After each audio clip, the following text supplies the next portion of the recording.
السلام عليكم ورحمة الله وبركاته.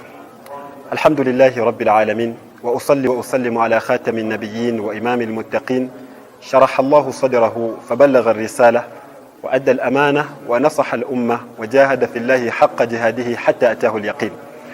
أما بعد، مكتاب النكاح ngai mukimanyi bulungi nti eddiini yaffe ey'obusiraamu yani mu nsonga z'obufumbo ejje tukonera ku nsonga emu ku emu.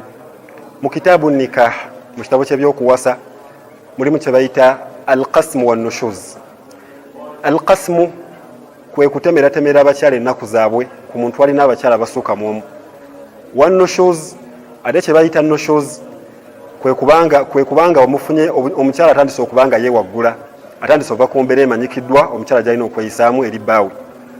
Obusiraamu bugamba ki ku nsonga ezo? Nga tukimanyi mu kitabo kyaffe ekya Zubad kye tujja nga tukoonako nga tujjamu twesomesa, tulinamu omulyango ogwo. Yaqulu al-Imam Ar-Ramli rahimahullahu ta'ala, agamba Imam Ar-Ramli rahimahullahu ta'ala, wa bayna zawjatin qasmun hutima walau maridatan wa ratqan innama لغير مقسوم لها يغتفر دخوله في الليل حيث ضرر. agamba nti Allahu tabaraka wa ta'ala mu ddiini yaffe ey'obusiraamu yatuterawo nti omusajja singa abeera n'abakyala babiri oba basatu oba bana alina okubanga abaawulizaamu ennaku zaabwe. Ekyo kyatteeka ku musajja yenna, yani singa omuntu takola kintu ekyo abeera muki aba mulyaza amaanya. Yatuuka naga nti walaw maridatan, ne wabanga omukyala omu kubo nanyini lunaku, tugeze olina abakyala babiri noga nti ero ngenda gende wa mamagundi, enkya ngende wa mamagundi. Singa bukya ku makyanga nanyini lunaku olwo mulwadde, olina otuukiriza ogendeyo ne wabanga ali mu hayidhi, ne wabanga ali mu nifaasi, olina otuukiriza. Yani olina ogendayo n'obeerayo akaseera ke, then n'ogenda ew'omulala. Bwe bayita obwenkanya mu busiraamu. Allahu tabaraka wa ta'ala bw'atukutira okubanga tukola. N'agamba walaw maridatan, ne wabanga mulwadde nga alina obulwadde obusobola okuwona, wa ratqan, obanga alina ekirwadde. Abakyala abamu Allahu tabaraka wa ta'ala terobagezesa nabanga yani alina obaggumba oba ennyama nga tekukiriza kubanga okola ki omuyingira, yani obulwadde obutawonanga obwo. Ne wabanga abulina nga wakkiriza omutwala, olina okubanga okkiriza ogende owuwe singa olunaku lutuuka. N'agamba innama lighairi maqsumin laha yughtafaru dukhuluhu fi llayli haythu dararu. Wabula Allahu tabaraka wa ta'ala mu bulungi bw'eddiini yaffe yabanga akkiriza omusajja okubanga agenda ew'omukyala ng'omukyala ose nanyini lunaku, n'agenda n'abeerayo, naye ng'ekimubeezaayo ki? Ekimubeezaayo either omukyala oyo mulwadde, ng'obulwadde bw'alina bukakatawo kubanga ojja omulambula olabe embeera ye. Yani oyingire ewuwe obudde obw'ekiro n'obeerayo oba paka ssaawa nga 4 n'olaba embeera gy'alimu, then olyoka ogenda ewa nanyini lunaku olwo. Kikirizibwa mu ddiini yaffe ey'obusiraamu. Wa fi nnahaari inda hajatin da'at, n'emisana, yani omusajja singa owasazewo nti ngenda sula wa hajati gundi, singa kisangibwa nga hajati gundi atalina nnyini lunaku mulwadde, ng'ate wasazewo nti ogenda sula wa hajati gundi osiibe nayo, kikirizibwa ogenda ewa atalina nnyini lunaku obudde bw'emisana n'obwekiro n'omulambuula ebbanga lyamalanga muki ng'alina obuzibu, ka an yaudaha idha ma maridat, ng'okumulambula aba akoze eki alwadde. Kitegeeza eddiini yaffe ey'obusiraamu ekyo yakiteekawo nga kirimu hattam, yankikakata ku musajja alina abakyala abasukka mu omu okubanga abaawuliza ennaku bwewa obwenkanya mu ddiini yaffe ey'obusiraamu. Wabula kikkirizibwa ogenda w'omukyala omulala talina nnyini lunaku singa bamulwadde n'omulambula naye tosulayo, olina ogenda osula wa nanyini ki lunaku. N'agamba atya? Wa innama biqur'atin yusafiru, wabula singa kisangibwa nga mu mbeerayo olina ogenda oyagala tambula, mathalan olina olugendo lwa hijja, lugendo lwa kusuubula, okola otya oba oyagala tambulako na mukyalo omu kubo? Wa innama biqur'atin yusafiru, awo okuba akalulu otya? Yani osobola okukwata opapula nga buna n'obuyuzaamu n'owandikako namba emu 2 3 4 n'ogamba omuntu waliwo namba emu gwenkola ki gwengenda naye. Wa yabtadi bibadihinna alhadiru, ate bw'okomawo awo kikkakatako okubanga olonda omukyalo omu gw'otandika naye, then olyoka ogabira ki n'olyoka ojja ng'otambulamu omu ku omu paka ebakola ki bwe baggwayo. Mu kaseera ke kamu mu mulyango gwennyini ogwo mwe tukoonera ku nnaku omusajja zaawa omukyala yenna singa bamuwasizza tulina abakyala ba mirundi ebiri. Tulina gwe bayita albikra, ye mukyala nga baddafumbirwangako, ne tubana gwe bayita thayyib. Athayyib yani ye mukyala yafumbirwako ng'olwedde ensonga z'obufumbo badde yaziyingirako.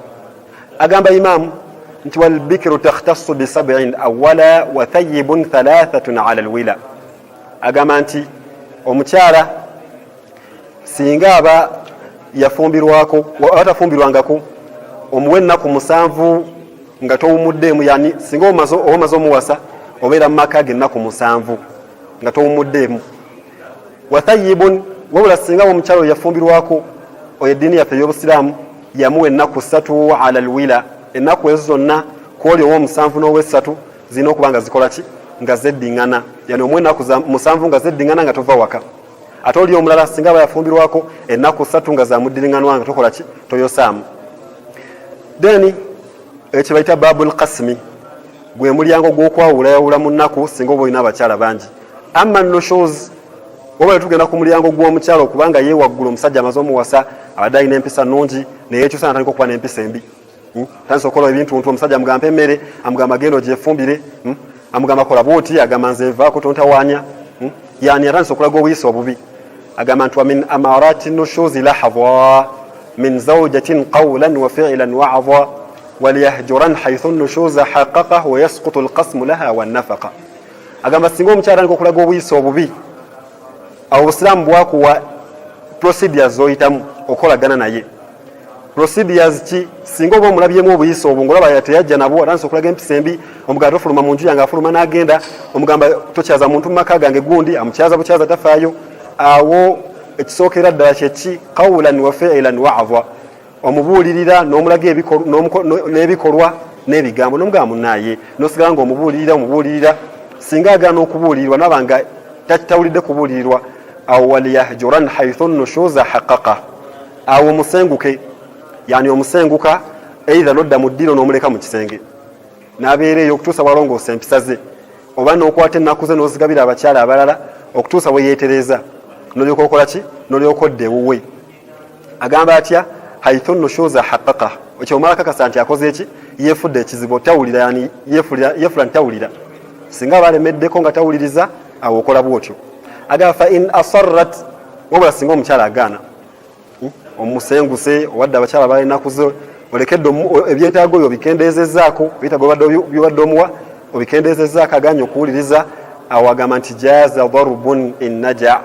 Awo mu busiraamu kikkirizibwa okubanga omukubamuko, naye okuba kw'omukuba kulina okubanga kugasa. Yani singa olaba nti okuba kumugasa, waliwo omuntu nga wamukuba ate ayonooneka bwonoonesi, obanga wamukuba ate n'agenda kufunyiza ebikonda kube, obanga wamukuba tagenda kufuna mukuba okujjako kukyamira ddala, awo obusiraamu bugamba tomukuba.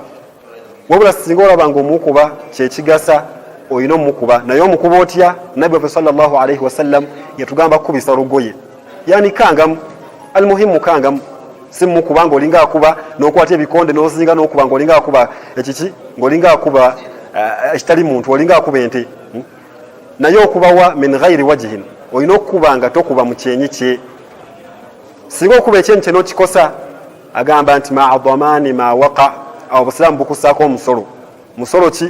Osasulira ekyenyi ky'okosezza eky'omukyalo oyo singa oba omukubye mu kyenyi kye, omukubye mu paasipooti ye, obusiraamu bukola ki? Bukugamba awo osasula, yani osasula omutango gw'okubanga omukosezza, bakutwala ewa qaadi. Qaadi n'agamba lwaki wakubye omukyala n'afuna ekizigiro, ti ate nawadde nina obusungu bungi, biki nga bagamba kola ki? Sasula. Lidhalika gegamba amateeka gaffe ag'obusiraamu ku nsonga ezo ebbiri. Barakallahu fikum wa jazakumullahu khairan. Wassalamu alaikum wa rahmatullahi wa barakatuh.